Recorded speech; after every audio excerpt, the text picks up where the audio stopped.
ఒక్కసారి ఆలోచించండి, ఒక మనిషిని బాధపెట్టి చంపిన రోజును గుడ్ అని ఎందుకంటారు? ఇది వినగానే ఎవరికైనా డౌట్ వస్తుంది కదా. కాని ఈ కథ విన్న తర్వాత హృదయం కదులుతుంది.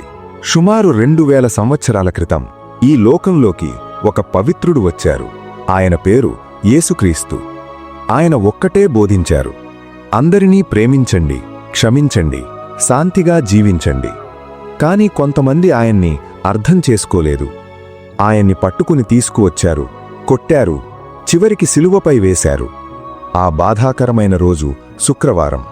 అయినా శిలువపై రక్తం కారుతున్నా, తీవ్ర బాధలో ఉన్న యేసు చివరి శ్వాసలో కూడా చెప్పారు, తండ్రి, ఈ వారిని క్షమించు, వారు చేసేది ఏమిటో వారికి తెలియదు.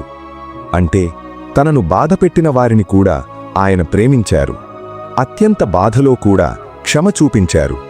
ఆయన ఆ బాధ సహించడం ద్వారా మన అందరి పాపాలు క్షమించబడాలని, మనకు శాశ్వత జీవితం దక్కాలని తన ప్రాణమిచ్చారు.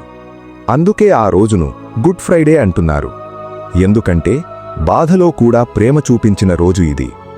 ద్వేషానికి బదులు క్షమ చూపించిన రోజు ఇది. తన ప్రాణమిచ్చి మనల్ని రక్షించిన రోజు ఇది.